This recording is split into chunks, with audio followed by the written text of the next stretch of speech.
Every time I return to Nashville, which is pretty frequently, my first stop is Centennial Park. And last night is no exception, walking through the park in twilight and seeing families with kids playing in Cockrell Spring, running on the paths through the southwest corner of the park, and in my imagination, just envisioning all the work that is to come in the next phase.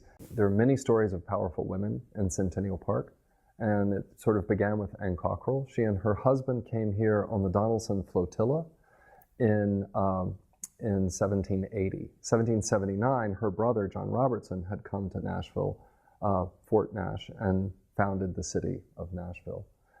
She follows the next year, and she is granted a deed by the state of North Carolina for much of the land that is Centennial Park. And it was the first deed in this region granted to a woman. Anne Cockrell farmed this land, and it became famous for the Cockrell Spring, which travelers coming back up the Natchez Trace to Nashville would say they knew they were home when they got to the fresh, clear waters of Cockrell Spring. We thought, this is really exciting. Let's daylight this spring, tell the story of this very important early settler and her role in the history of Nashville. One of the most gratifying things about Phase 1 being completed is I have friends who have small kids, and I get emails from them all the time now, photographs of their kids playing in Cockrell Spring and using the park, and that's just a great reminder of why we do all this work, is that it's really starting to transform the lives of people who live in Nashville, young and old, but particularly it's gratifying to see the kids enjoying it so much. Phase 2 is a very critical phase for the park. We would consider it the heart of the park.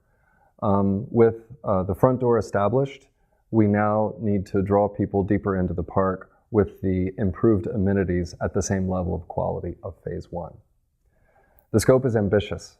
It is to reconstruct and improve the great lawn that is off of the colonnade of the Parthenon that stretches all the way toward West End Avenue. Now that is a beloved play space. We want it to remain a beloved play space, but we want it to drain properly, heal itself quickly after large events, tented events or athletic events, using the highest standards possible for ground preparation, drainage, and irrigation to have the most sustainable and resilient lawn possible. We're really imagining it as the front yard of Nashville. It's the front lawn of the city, and we want people to come and enjoy it and use it enthusiastically. Flanking both sides of the Great Lawn, we have proposed a double line of oaks, tulip poplars, hickories, and maples. That will be an allée, we call it, a double line of trees that go to the two ends of the Parthenon. So that will be the kind of formal structure of the Great Lawn. We're also proposing to prepare the soils for those trees so that they can get to 200, 300 years old.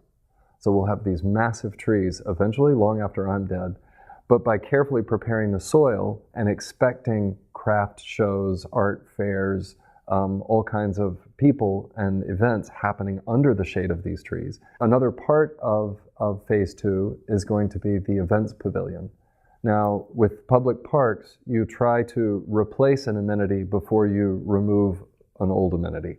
So we have the croquet shelter, where people have picnics and host corporate retreats and luncheons and that sort of thing. And so we're building the replacement for that as an events pavilion as part of Phase 2.